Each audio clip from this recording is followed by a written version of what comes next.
देखिए, स्टार्ट होते ही हम गहरे समुंदर को देखते हैं। समुंदर के नीचे आने वाली जोरदार सिलसिले की वजह से समुंदर की सतह फट जाती है और दरारों में से हमें नीली रोशनी निकलती दिखाई देती है। इसी समुंदर में एक कपल भी एंजॉय करने के लिए आया हुआ था। लड़के ने अपनी गर्लफ्रेंड को समुंदर के बीचों बीच सरप्राइज दिया था, उसे प्रपोज करके, जिससे वो बहुत ही ज्यादा खुश थी। इससे पहले कि वो अपने जोश में अपने फियांसी को गले लगा लेती, वो देखती है कि लड़का अचानक वहाँ से गायब हो चुका है। लड़की पैनिक कर जाती है और थोड़ी ही देर में हमें उस लड़की की लाश समुंदर के ऊपर तैरती हुई दिखाई देती है। इससे पहले कि लड़की कुछ समझ पाती, पीछे से कोई अजीब सी क्रिएचर उस लड़की के ऊपर भी हमला करके उसे मार देते हैं। खैर, यही दूर एक बोट पर हम 3 लोगों को देखते हैं। वो यहाँ मछलियों का शिकार करने आए थे, लेकिन उनकी गलती की वजह से उनकी बोट पे आग लग गई। दूर खड़ी एक दूसरी बोट जब उन्हें मुश्किल में नोटिस करती है तो फौरन उन्हें रेस्क्यू करने के लिए पहुंचती है। हंटर उनकी बोट पे लगी आग को बुझाने में कामयाब हो भी गया था।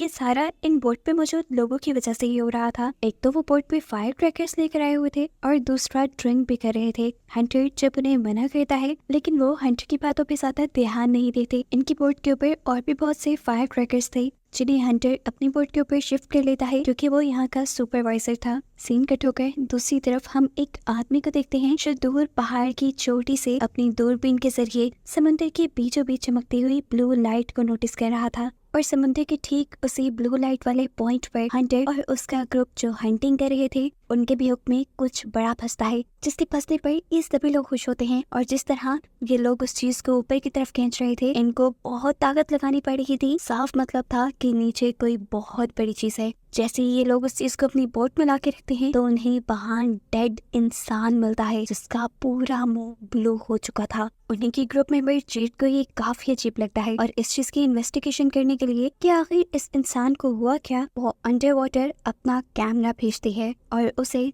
समुंदर के नीचे से नीली लाइट निकलती हुई दिखाई देती है। और ये चीज बिल्कुल भी नॉर्मल नहीं थी। हंटर फौरन अपनी करीब अथॉरिटीज को इन्फॉर्म कर देता है इस चीज के बारे में। अब ये लोग दोबारा समुंदर पे एक नजर डालते हैं और इन्हें समुंदर में जगह जगह पानी के ऊपर ही ब्लू लाइट दिखाई दे रही थी। ये सब नोटिस करके ये लोग जैसे ही पीछे मुड़े तो शॉक रह गए, क्योंकि वो डेड बॉडी भी उनकी बोट पे नहीं रही थी। जेट उस इंसान को इधर उधर ढूंढती है और एकदम से पीछे से उसके ऊपर वही इंसान हमला कर देता है, जिसके बारे में पता चला कि वो एक ज़ॉम्बी बन चुका है, जिसने अब जेड के कंधे पे काट के उसे बुरी तरह जख्मी कर दिया था। यही करीब रे ये सारा नजारा देख लेता है और इससे पहले कि ये क्रिएचर रे के ऊपर भी हमला कर देती, पीछे से हंटर एक चाकू लिए आता है और इस ज़ॉम्बी के जिस्म में स्टैब कर देता है। लेकिन ये ज़ॉम्बी तो कुछ ही मिनट में इस हमले से रिकवर कर चुका था और हंटर दोनों पे ही हमला करने वाला था। अपने आप को बचाने के लिए ये दोनों एक दूसरे का साथ देते हैं और किसी तरह उस ज़ॉम्बी को समुंदर में गिराकर अपना पीछा उसे छुड़वा लेते हैं।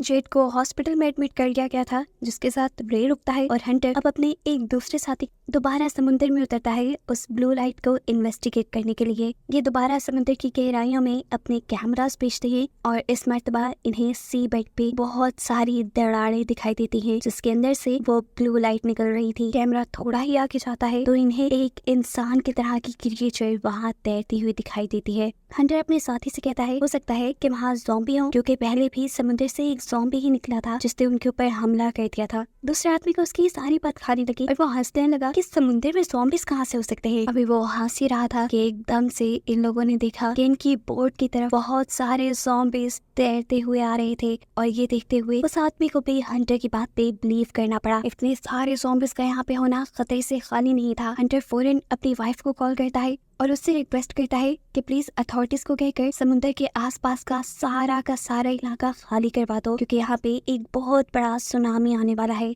उसके कहने के मुताबिक यहाँ पर सुनामी साइरन्स बजने लगते हैं, जो कि एक वार्निंग थी लोगों के लिए कि वो यहाँ से चले जाएं। लेकिन बेवकूफ लोग यहाँ से जाने के बजाय उल्टा होर से समुद्र को ही देखने लगे, जिसमें पानी बहुत तेजी से पीछे की तरफ मूव हो रहा था। हंटर और उसका साथी तेजी से दोबारा साहिल की तरफ आने की कोशिश कर रहे थे ताकि वो वहाँ पर शहरियों की मदद कर पाए, लेकिन फिर अचानक वो देखते हैं कि उनके पीछे एक बहुत बड़ी तूफान की लहर आ रही है और उस लहर में बेशुमार ज़ॉम्बीज हैं। हंटर अपनी बोट की स्पीड फुल कर देता है, जितना तेजी से वो भाग सकता था वो अपनी बोट को भगा रहा था, लेकिन उस लहर की स्पीड इनकी स्पीड से कई गुना तेज थी और आखिर वो लहर इनकी बोट से टकरा ही जाती है और उसमें मौजूद ज़ॉम्बी से बचने के लिए इन दोनों को अपना कंट्रोल पैनल छोड़कर रूम में छुपना पड़ जाता है। एक ही सेकंड में इस ज़ॉम्बी सुनामी ने जैसे पूरे साहिल को तबाही कर दिया था। ज़ॉम्बीज़ यहाँ खड़े लोगों के ऊपर पागलों की तरह हमला करने लगे थे। इसी सुनामी के साथ हंटर और उसके साथी की बोट भी साहिल पे आ जाती है और वो लोग भी इन ज़ॉम्बीज़ से बचते हुए यहाँ से निकलने की कोशिश में लग जाते हैं। यहाँ हॉस्पिटल में रे को बताया जाता है कि इस इलाके को तेजी से खाली किया जा रहा है। काफी सारा स्टाफ भी जा चुका था।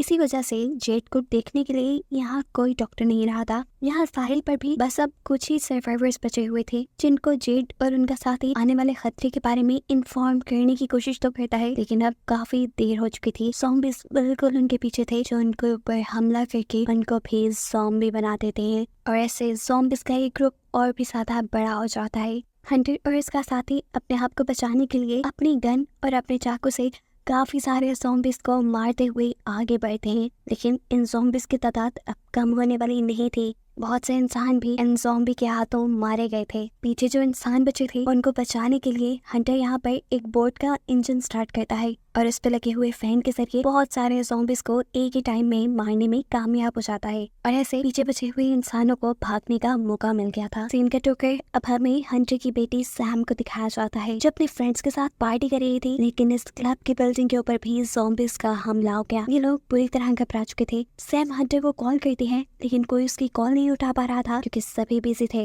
यहाँ पर हंटर और उसका साथी जब ये रियलाइज करते हैं कि वो जितना भी इन ज़ॉम्बीज़ को मार लें इनसे बच नहीं सकते, तो वो यहाँ से भागने का डिसाइड करते हैं और फौरन ही एक कार में जाकर बैठ जाते हैं। लेकिन जाते ही उनकी जोर से चीख निकल गई क्योंकि पीछे ऑलरेडी कोई था। लेकिन टेंशन की बात नहीं, ये ज़ॉम्बीज़ नहीं है, इंसान ही है। यहाँ हॉस्पिटल के अंदर जेड को सिर्फ एक ही सेकंड के लिए होश आया था और उसके बाद वो मर चुकी थी। ये देखते ही रे दुखी हो गया, लेकिन अगले ही पल जेड जिंदा हो गई, वो भी एक ज़ॉम्बी बनकर। और ये देखकर रे घबरा चुका था। इससे पहले कि रे वहाँ से भाग जाता, जेड उसके ऊपर हमला कर देती है, लेकिन तभी उसी टाइम रूम में एक डॉक्टर आ जाता है तो जेड रे को छोड़कर उसको काट लेती है और जेड को यहाँ से भागने का मौका मिल जाता है। थोड़ी देर बाद जब हंटर की वाइफ इनी कैंसी हॉस्पिटल का विजिट करती है तो वो ये देखकर पूरी तरह घबरा चुकी थी कि जेड ने उसके पूरे हॉस्पिटल स्टाफ के ऊपर हमला करके उन्हें ज़ॉम्बी बना लिया था। इससे पहले कि वो कैंसी के ऊपर भी हमला करती, कैंसी वहां से भागती है और एकदम से कोई आगे से बढ़कर उसे पकड़कर एक कमरे में खींच लेता है।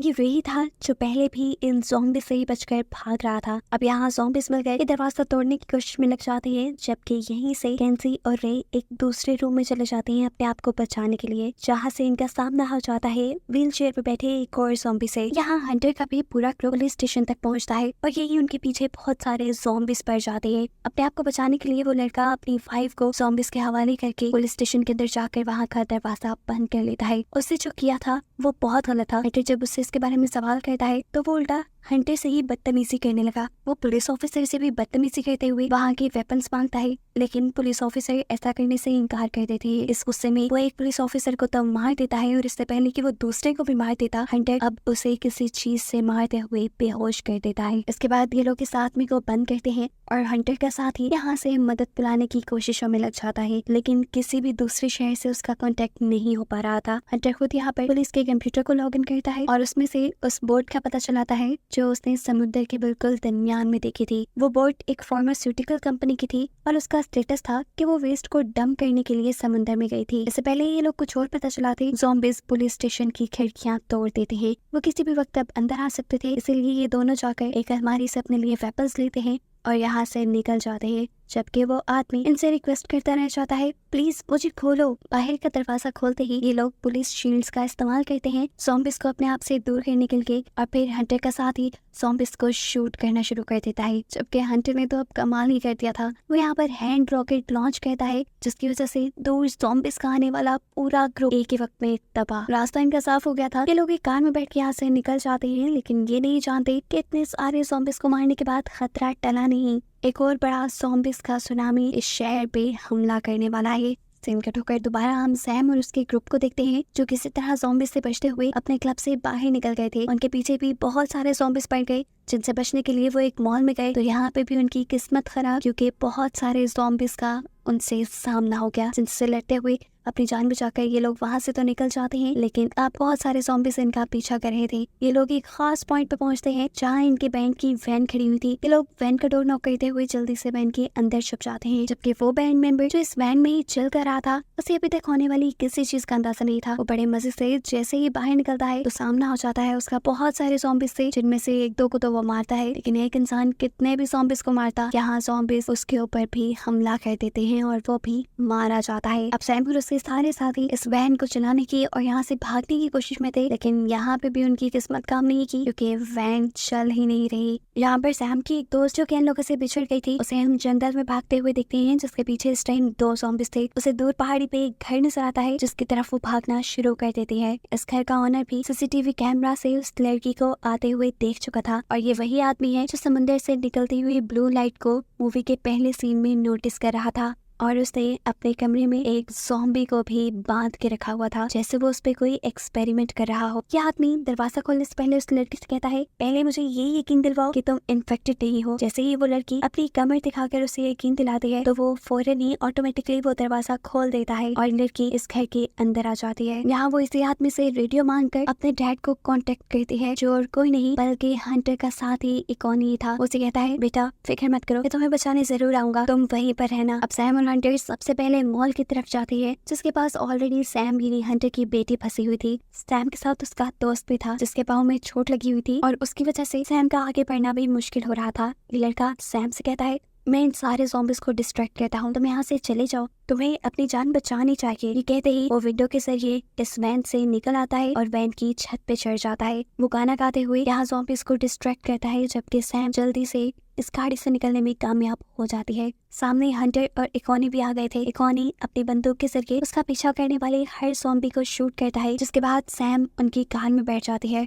और यहाँ पे वो लड़का उसे बचाने के चक्कर में ज़ॉम्बीज़ के हाथों मारा जाता है। सैम को बचाने के बाद इनका दूसरा टारगेट था कैंसी को, यानी सैम की मॉम को बचाने का, जिनसे इनका कोई कांटेक्ट नहीं हो पा रहा था। ये लोग हॉस्पिटल में पहुंचते हैं तो वहाँ इन्हें कोई नजर भी नहीं आया। अब सैम यहाँ हॉस्पिटल के स्पीकर्स का यूज करती है अपनी मॉम को ये बताने के लिए कि वो यहाँ इन्हें बचाने आ गए हैं, और स्पीकर्स से निकलता हुआ शोर सारे ज़ॉम्बीज़ को अट्रैक्ट कर लेता है, जिनसे इकोनी और हंटर लड़ते हैं। यहाँ स्पीकर की वायर के जरिए अब बाहर से ज़ॉम्बीज़ सैम को भी बाहर की तरफ खींचने लगे थे और उन्होंने तो डोर भी तोड़ दिया सैम के ऊपर हमला करने के लिए, लेकिन सैम अपने आप को बचाने के लिए डबल प्लेट से उस ज़ॉम्बी को मारते हुए रूम से बाहर आ जाते हैं, जहाँ उसके डैड मेन स्विच से 2 वायर्स निकाल कर यहाँ सभी ज़ॉम्बीज़ को लगा देते हैं। करंट पास होते होते एक से दूसरे से तीसरे ज़ॉम्बी में जाता है और सारे ज़ॉम्बीज़ पर कैंसी और रे भी इन्हें मिल जाते हैं। सैम अपनी मॉम से मिलकर बहुत खुश थी और ये लोग मिलकर अब यहाँ से निकलने की प्लानिंग में थे। तब कैंसी यानी वो डॉक्टर वो इन लोगों को नोटिस करके बताती है कि यहाँ 2 तरह के ज़ॉम्बी हैं। आधे वो ज़ॉम्बी जो समुद्र से आए हैं,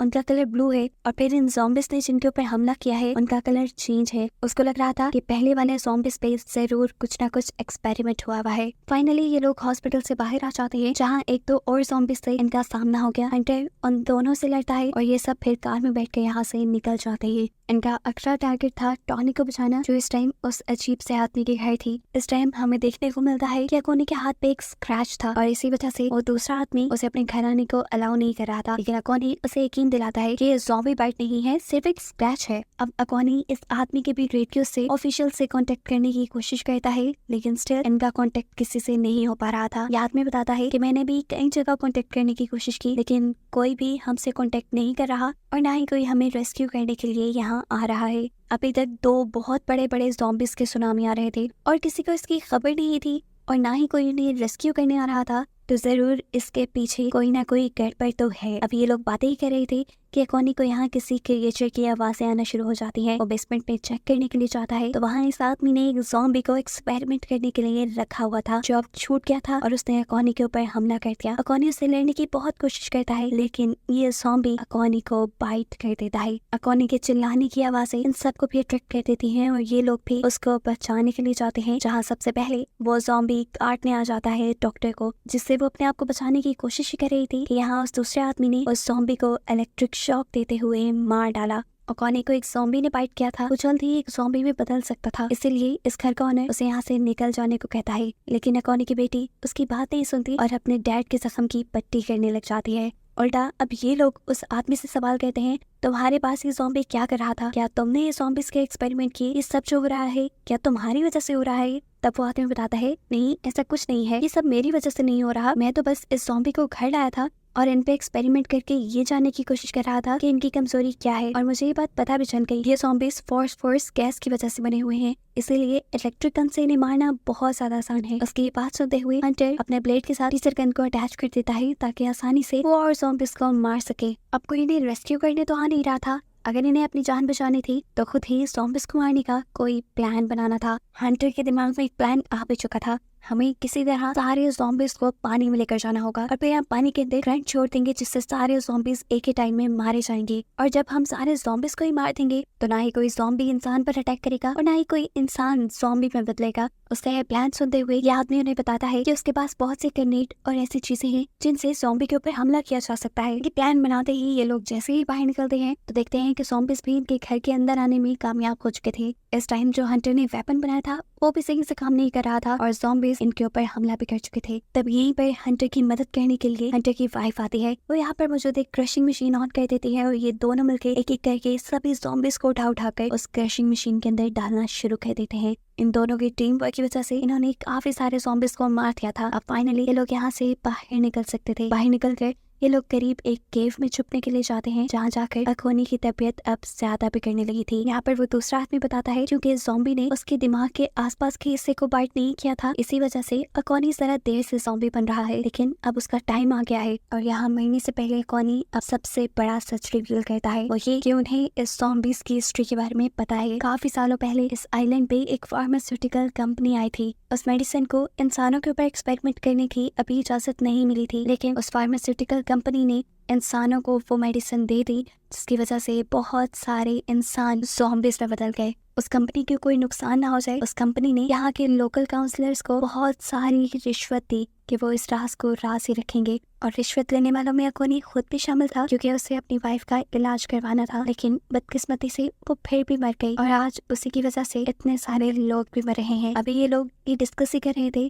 कि यहाँ पर इन्हें ढूंढते हुए बहुत सारे ज़ॉम्बीज आ जाते हैं। यहाँ पर हंटर अपने नए बनाए हुए वेपन से इन ज़ॉम्बीज से लड़ता है, जबकि दूसरी तरफ अकोनी भी मर जाता है। इससे पहले कि वो अब ज़ॉम्बी बन के जिंदा होता, उसकी बेटी उसके हाथ में एक ग्रेनेड रख देती है और इसके बाद ये सब लोग इस केव से बाहर निकल आते हैं। आखिरी बार टोनी अपने डैड को एक ज़ॉम्बी बने हुए देखती है और उसी सेकंड उसके हाथ में पकड़ा हुआ ग्रेनेड ब्लास्ट हो जाता है और इस केव में मौजूद सभी ज़ॉम्बीज मारे जाते हैं। ये लोग अब साहिल के किनारे पहुंच जाते हैं जहाँ जाके इन्हें अपना प्लान एग्जीक्यूट करना था। टोनी, रे और वो दूसरा लड़का बोट में बैठकर दूर चले जाते हैं, जबकि यहाँ पर हंटर और उसकी फैमिली सभी ज़ॉम्बीज को एक रेडियो के जरिए अट्रैक्ट करते हुए पानी तक ले जाने का काम करती है। बहुत सारे ज़ॉम्बीज पानी तक पहुंच जाते हैं, लेकिन एक अल्फा ज़ॉम्बी यहाँ हंटर के पीछे पड़ जाता है, जिससे हंटर को हाथ से लड़ना पड़ता है क्योंकि इस टाइम हंटर का वेपन काम नहीं कर रहा था। लड़ते लड़ते वो उसे भी पानी तक ले जाता है और एक और मरतबा उस ज़ॉम्बी पे अपने वेपन से हमला करता है और इस टाइम उसका वेपन काम करने पे उस ज़ॉम्बी का सर ही कट जाता है। यहाँ पर जो बाइक हंटर ने छोड़ी थी उसे उसकी वाइफ संभाल लेती है और उस पर म्यूजिक ऑन करके बाकी सभी ज़ॉम्बीज को पानी तक लेकर आती है, जिसके बाद सैम यानी उनकी बेटी बहुत सारी वायर्स को पानी में डालते हुए आखिर में पावर बटन ऑन कर देती है, जिससे सभी ज़ॉम्बीज एक ही बार में करंट लगकर मारे जाते हैं। यहाँ इस बोट के अंदर इन लोगों को बाकी ज़ॉम्बीज को एक खास मेडिसिन को एक्सप्लोर करते हुए मारना था, जो मेडिसिन समुद्र में फैलकर समुद्र में मौजूद सभी पुराने ज़ॉम्बीज को मार देती। उनके ये सेटअप लगाने से पहले टोनी उन दोनों की मदद करती है कि कोई भी क्रिएचर, कोई भी ज़ॉम्बी उन तक ना पहुंच पाए। और जब सारा सेटअप तैयार हो जाता है तो रे टोनी को एक लाइफ जैकेट देता है और यहाँ से दूर चले जाने को कहता है क्योंकि उसके डैड उसे जिंदा रखना चाहते थे। टोनी भी बात मानते हुए पानी में जंप कर देती है और फिर मूवी के आखिरी सीन में हम इस बोट को भी एक्सप्लोड होते हुए देखते हैं, यानी तबाह होते हुए देखते हैं, जिसके रिजल्ट में रे और वो दूसरा आदमी भी मारे जाते हैं। अब जो मेडिसिन समुद्र के अंदर गई थी वो नीचे निकलने वाली ब्लू लाइट की केमिकल के साथ रिएक्ट करते हुए यहाँ पर एक बहुत बड़ी तूफान की लहर क्रिएट कर देती है, जिसे हंटर देखकर यहाँ से भागने की कोशिश तो करता है, लेकिन अब उसके सामने आ जाता है वो ज़ॉम्बी जिसे वो लोग जेल में बंद करके आए थे। जेड उसे करंट देते हुए उसका सर फाड़कर आगे बढ़ जाता है। आगे जाने पर सैम और किन्सी टोनी को रेस्क्यू कर रहे थे। खतरा अब इनके ऊपर से टल चुका था, सारे ज़ॉम्बीज को इन्होंने मार दिया था और ऐसे आगे दुनिया भी इस खतरे से बच गई थी। दूर से इन्हें एक शिप आती दिखाई देती है जो इन्हें रेस्क्यू करने ही आ रही थी, जिसको दिखाते हुए ये कहानी यहाँ खत्म